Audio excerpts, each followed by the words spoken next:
Hello friends, ഞാനിന്ന് എൻ്റെ ഒരു ഡ്രാഗൺ ഞാനൊരു 2 കൊല്ലം മുമ്പ് നട്ടതാണ്. അത് ഇപ്പോൾ നന്നായിട്ട് പൂത്തൊരു 5-6 പൂവുണ്ട്. 1, 2, 3, 4, 5, 6 പൂക്കളുണ്ട്.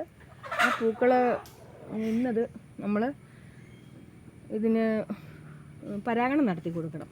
ഇവിടെ അധികം തേനീച്ചയൊന്നും വരുന്നില്ല, അതുകൊണ്ട് നമ്മൾ തന്നെ പരാഗണം നടത്താനായിട്ടാണ് ഇവിടെ വന്നിരിക്കുന്നത്. അപ്പം ഈ പരാഗണം നടത്തുന്നതിന് നമ്മളിങ്ങനെ ഒരു ഇലയാണ് എടുത്തിരിക്കുന്നത്. ആ ഇലയ്ക്കകത്തോട്ട് നമ്മളിങ്ങനെ ഇതിൻ്റെ പൂമ്പൊടി വീഴാനായിട്ട് ഇങ്ങനെ കുടഞ്ഞു കൊടുക്കുമ്പോൾ ചെറുതായിട്ട് തരികൾ വീഴും. ഈ തരികൾ ഇങ്ങനെ വീണ് ഇങ്ങനെ നമുക്ക് കിട്ടും ഈ തരികൾ. അപ്പോൾ അതിൻ്റെ പൂമ്പൊടിയാണിത്. ഇത് നമ്മൾ ഈ ചെടിയുടെ ഇവിടെ കണ്ട ഒരു പൂവിൻ്റെ പോലെ ഒരു ഇത് ഉള്ളിലേക്ക് വേണം നമ്മളിതിനെ ഈ പൂമ്പൊടിയെ ഇട്ട് കൊടുക്കാനായിട്ട്. ഇതിങ്ങനെ ഇട്ട് ഇവിടെ ഒരു കുഴി പോലൊരു ഭാഗമുണ്ട്, അതിനകത്തോട്ട് നമ്മളിത് ഇട്ട് കൊടുത്തിട്ട് ഈ ഇലയുടെ ഭാഗം കൊണ്ട് തന്നെ ഇതിനെ നമ്മളങ്ങോട്ട് ഉള്ളിലേക്ക് വെച്ച് കൊടുക്കും. ഇത്രയേ ഉള്ളൂ. ഇതാണ് ഇതിൻ്റെ പരാഗണം നടക്കുന്ന സ്ഥലം.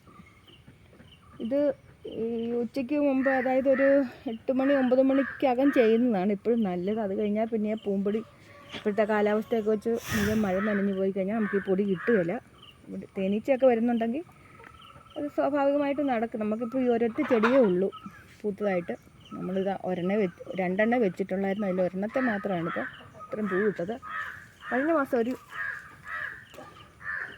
പൂ ഉണ്ടായിരുന്നു, അതിനെ നമ്മൾ ഇതുപോലെ പരാഗണം ചെയ്തിട്ട് ഇപ്പോൾ അത് പറിക്കാറായിട്ടുണ്ട്. കഴിഞ്ഞ 2-ാം തീയതി ഞാനിത് പരാഗണം നടത്തി കൊടുത്തത്. ഇപ്പോൾ അത് ഒരു 2 ദിവസം കൂടെ നിന്നോട്ടെ എന്ന് ഞാനങ്ങ് വിചാരിക്കുക. 1 മാസം മതിയെന്നാണ് ഇതിൻ്റെ ഒരു കണക്ക്. 1 മാസം കൊണ്ട് നമുക്ക് ഇതിൻ്റെ വിളവെടുക്കാമെന്നാണ് പറയുന്നത്. അപ്പം നമുക്ക് സ്വന്തമായിട്ട് 1-2 ചെടികളുണ്ടെങ്കിൽ നമ്മുടെ ആവശ്യത്തിന് നമുക്കിത് വലിയ കൃഷിയായിട്ടൊന്നും ഇവിടെ നമ്മൾ നടത്തിയിട്ടില്ല. എങ്കിലും നമ്മൾ ഒരു തണ്ട് കിട്ടിയപ്പോൾ നമ്മൾ ഇതുകൊണ്ട് നട്ടതാണ്. ഇതാണ് ഇതിൻ്റെ ചോടൊക്കെ ഇങ്ങനെയാണ്. നമ്മളത് ഇത് കോവലിൻ്റെ പന്തലാണ്. ആ പന്തലിൽ തന്നെ ഒരു കമ്പിയെ നമ്മളൊരു PVC ഇങ്ങനെ വെച്ചിട്ട്, ഞാനത് ഷോളൊക്കെ ചുറ്റിയായിരുന്നു വെച്ചിരുന്നത്. അതിൻ്റെ വേര് പിടിക്കാൻ വേണ്ടിയിട്ട് ഷോളൊക്കെ ചുറ്റിയിട്ടായിരുന്നു ഞാനിത് കൊടുത്തുകൊണ്ടിരുന്നത്, ഈ വേര് പിടിക്കാനായിട്ട്.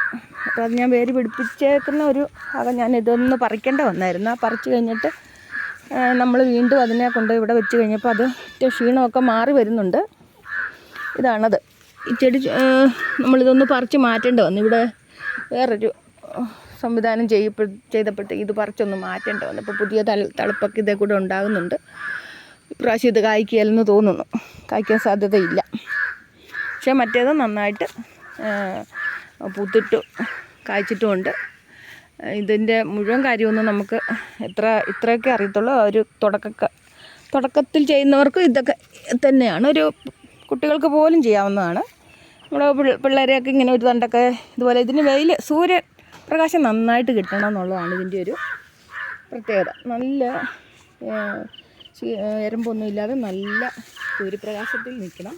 അപ്പോഴാണിത് നന്നായിട്ട് ഇതാകുന്നത്.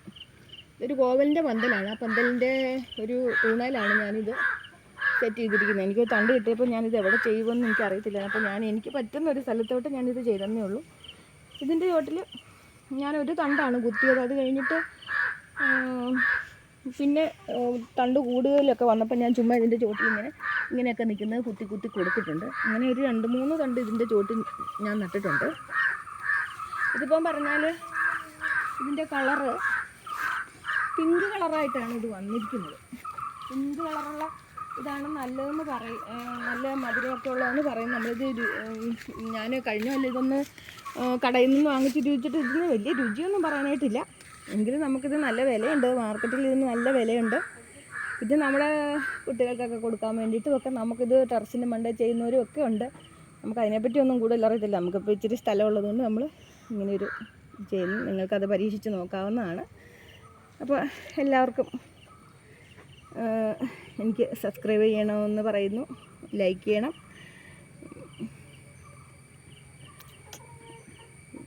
ഇങ്ങനെ എൻ്റെ ക്യാമറാമാൻ എൻ്റെ കൂടെ ഉണ്ട്, എൻ്റെ കൊച്ചെൻ്റെ കൂടെ ഉണ്ട്.